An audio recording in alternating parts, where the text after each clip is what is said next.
Maraming salamat, Secretary Anton Lagdameo, for your introduction. Please take your seats. Ang host natin for today at ang creator nitong napakagandang facility na binubuksan natin ngayon, San Miguel Corporation President and CEO Ramon Ang, Davao del Sur Governor Yvonne Ronya Cagas, Hagonoy Municipality Mayor, are you also Jess Dureza? Oh, another Jess Dureza, yung aking kaibigan ay yung ama mo. Hindi ko dapat inamin yun.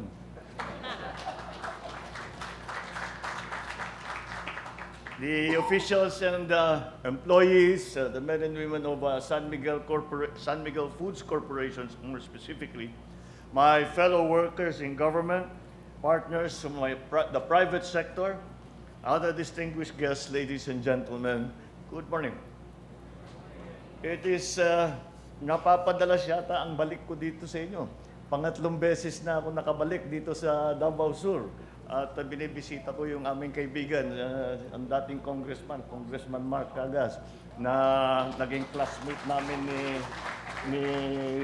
ni Secretary Anton nung kami mga congressman. But the last time I was here was during the 56th Araw ng Digos celebration. Today, I am here to join all of you for the inauguration of the world-class controlled climate Magnolia Poultry Farm here in Hagonoy. I'm also delighted to lead the unveiling of San Miguel Foods marker in this facility. This poultry farm is envisioned to house 28 world-class climate-controlled farmhouses to ensure optimal conditions for poultry raising and production. It is expected to produce up to 80 million chickens annually to address the ever-increasing demand for poultry products in the region and the whole of Mindanao. This facility is also expected to provide jobs to more than 1,000 Filipinos and generate multiple opportunities for our MSMEs, our farmers, their families, as well as other sectors in Hagonoy and the nearby area. As I said during my last SONA, investments in infrastructure and in the capacity of our people, whether in agriculture, education, health, or transportation, are crucial in driving our nation and our economy forward. Of the sectors I have mentioned, we put a high premium on investments in agriculture, as it is the key to combating hunger and poverty and achieving our goal of food sufficiency and security across the country. That is why I'm pleased that this facility is just the first of the 11 planned provincial locations nationwide under San Miguel Foods Poultry Megafarm projects. Once realized, this will ensure a more stable, sufficient, and cost-competitive supply of chicken, as well as bolster the food and nutritional needs of our people. And that is the very reason why I came all the way here, just to come here to Hagonoy, to see the facility that San Miguel Foods has put up. Because I came here so that we could highlight to other investors around the country and even internationally that there is a way to do this. We have to also explain to our people, we also have to show them that this is the way forward, this is the way of the future. And it is something that is not, yung sasabihin natin, masyadong mahirap yan, doon lang sa abroad yan, yung mga malaking lugar. And this goes to show that that's not necessarily the case. We can definitely do anything that they do abroad, anything that we can see that are advantageous to the food supply, we can adopt here and adjust it to the Philippine conditions. But again, that for me is the most important part, is that people realize that this is the way forward. We can no longer depend on the informal production of food in the way that we have depended on for a very, very long time. Because the population density, the geopolitical situation right now, which just became a great deal worse, All of these factors come together, and that is why we have pushed very, very hard to make sure that in the Philippines by itself, we are able to feed our people. And we are showing, this facilities such as this are showing the way how to do it. We must industrialize our agriculture.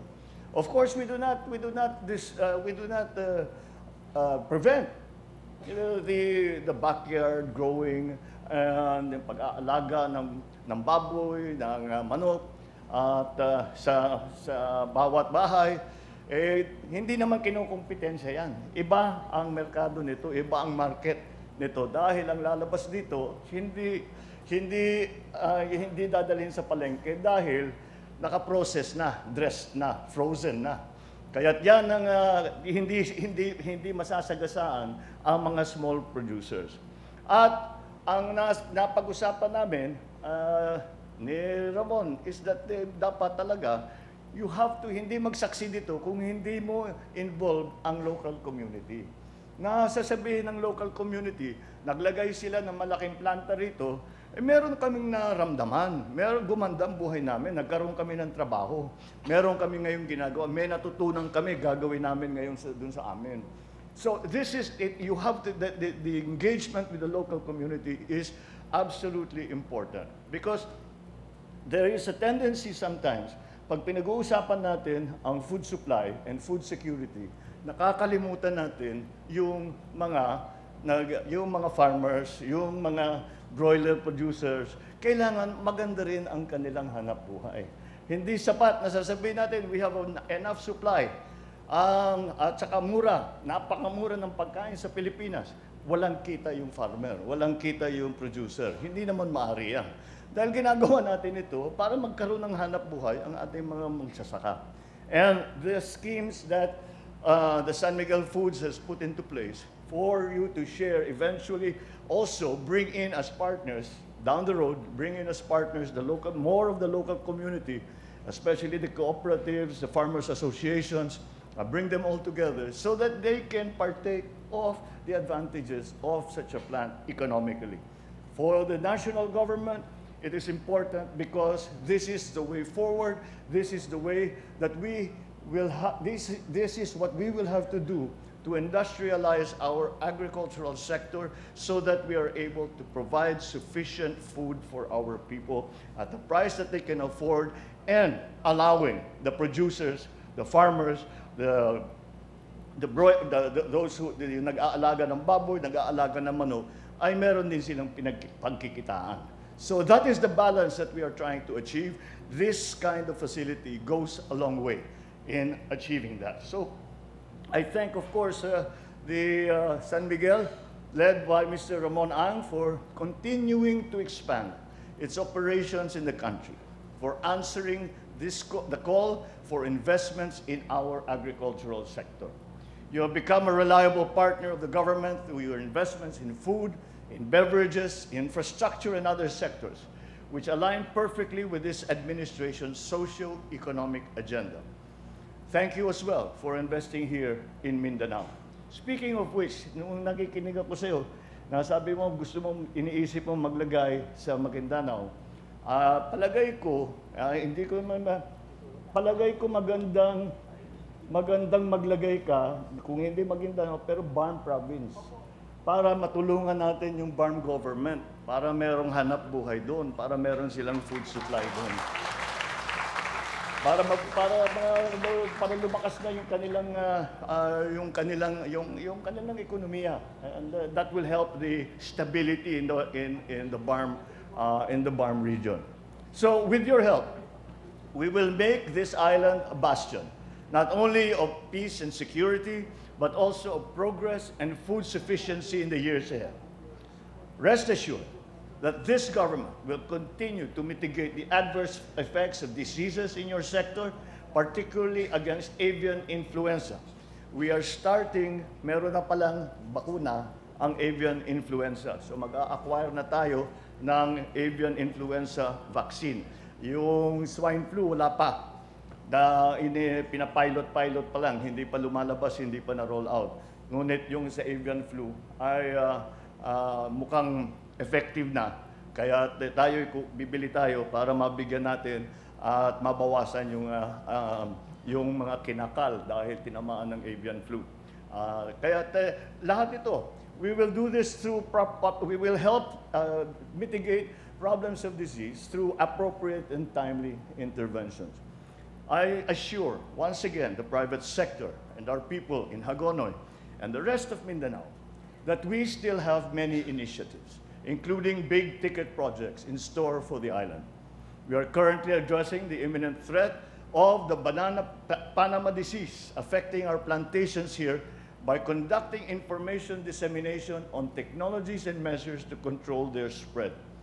We are likewise assisting farmers by addressing the need for additional interventions on farm inputs and machinery, and of course, irrigation.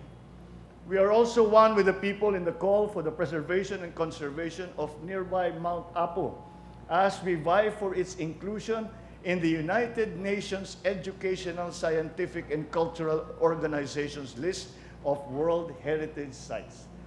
And lastly, but not least, the Mindanao Railway Project. We are working on phase 1 of the Tagum-Davao-Digos segment of this ambitious endeavor to jumpstart interconnectivity in Mindanao. Moving forward, rest assured that the government will continue to pursue infrastructure projects and other endeavors that will sustain the socio-economic growth of the entire island of Mindanao, and with that, the rest of the country. Thank you, and I hope that we will all continue to work together to build a more prosperous and progressive Philippines, a Philippines that Filipinos deserve. Mabuhay kayong lahat. Magandang umaga po sa inyo. Thank you, Mr. President.